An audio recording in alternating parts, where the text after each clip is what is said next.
Buongiorno ragazzi, benvenuti o bentornati in questo nuovo video. Come potete ben vedere ho cambiato la location, siamo all'interno del mio nuovo camper e oggi volevo presentarvi lui. Lui si chiama Vevor, è un riscaldatore a gasolio che andrò ad installare all'interno del mio camper. Qualche dato tecnico. Ho un camper che è lungo quasi 7 metri, 6 metri,96 centimetri. Ho voluto, tra virgolette, prendere l'8 kW. L'8 kW personalmente secondo me è veramente tosto. Perché ho scelto l'8 kW? Essenzialmente perché l'azienda Vevor aveva disponibile questo tipo di modello, di cui vi lascio il link qua sotto in descrizione. Il riscaldatore di gasolio è dotato di alcuni oggetti che poi vi farò vedere magari qua sopra in sovraimpressione, ma la cosa veramente bella è che questo camper è già sì dotato di un riscaldamento, ma è a gas. Questo è un riscaldamento a gasolio e questo riscaldamento a gasolio in realtà è corredato da una tanica da 10 litri. Nel video ovviamente vi farò vedere qualche ispezione dell'installazione, vi farò vedere dove l'ho installato. Vi ricordo che questo è un camper, è un Arca 696 GLM. GLM è in sostanza il modello mansardato. Come è composto il mio camper? Abbiamo due letti qua, esattamente qui sopra di me, davanti a me.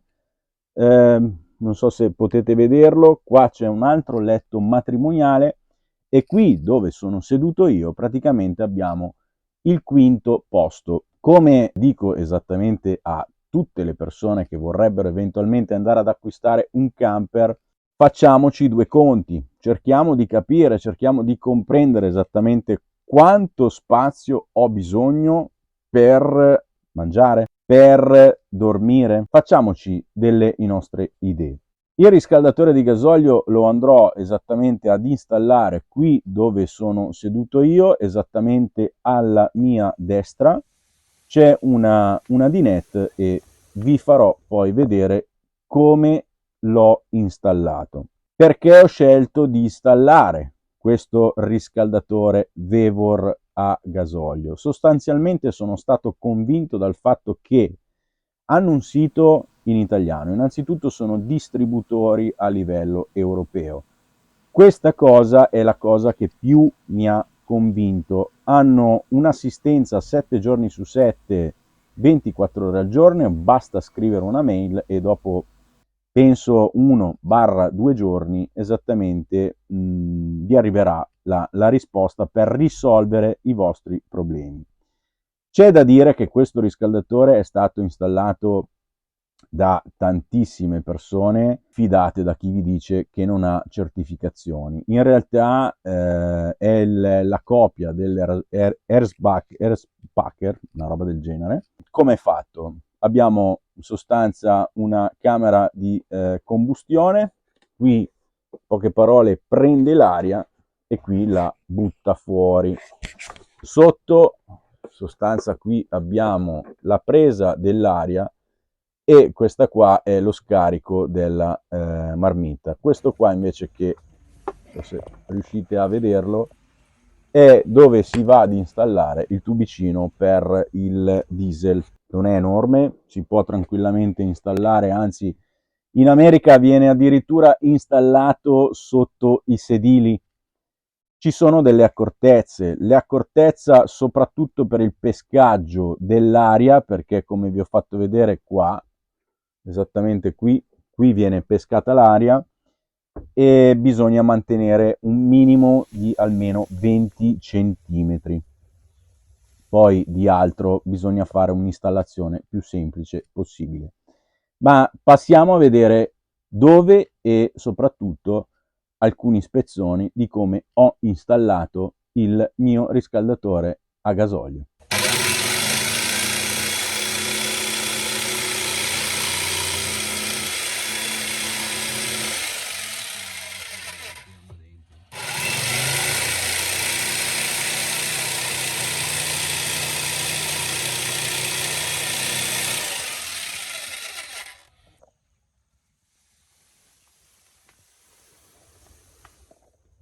cosa dirvi di questo riscaldatore di gasolio? In realtà ci ha dato la possibilità di stare sulla neve per 2 giorni al caldo senza nessun tipo di problematica, anzi devo dire anche una cosa: il calore percepito è veramente un po' come il riscaldamento di casa. Quindi in virtù di questo mi sento di dirvi a tutti voi possessori di camper, qualora voleste eventualmente andare ad installare il Vevor, fatelo, perché è veramente veramente interessante. Non riesco a farvi questa chiusura di questo video direttamente sul camper perché appunto oggi l'ho portato a lavare. Vi lascio qui in sovraimpressione qualche immagine di qualche fotografia scattata direttamente sulla neve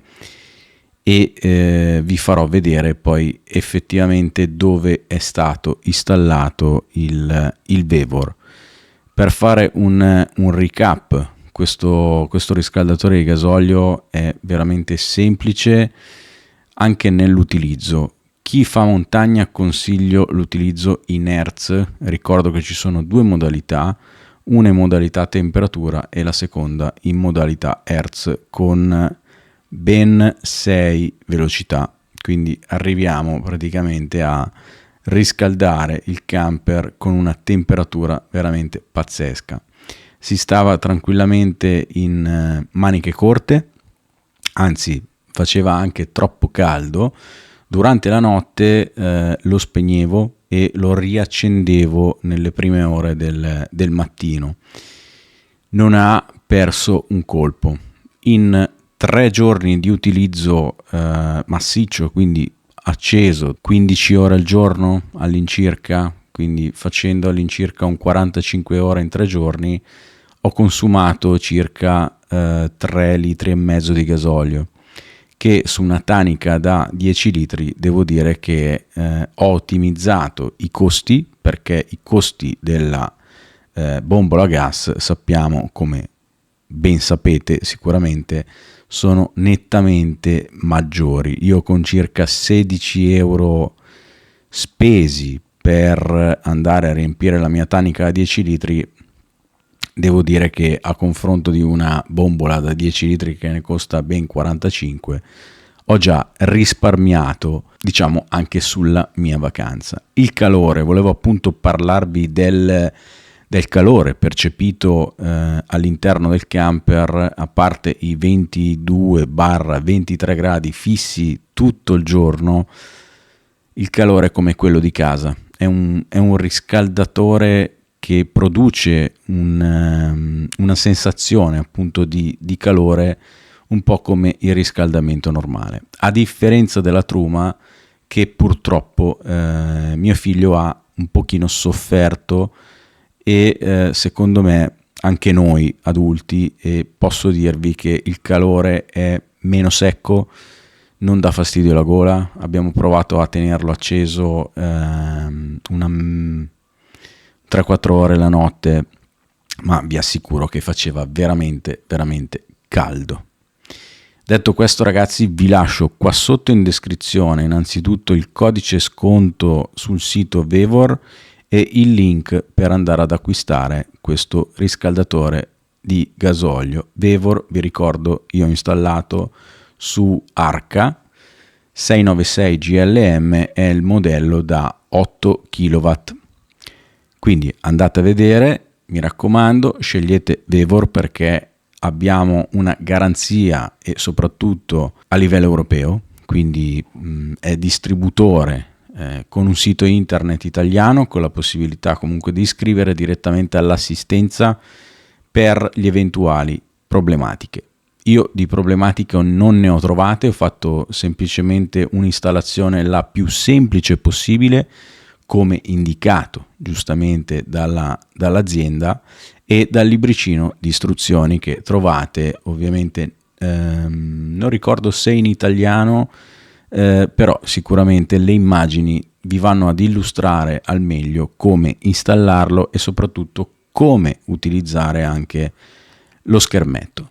Detto questo, ragazzi, spero che il video vi sia piaciuto, quindi vi chiedo di lasciare un like, iscrivervi al canale e ci vediamo al prossimo video.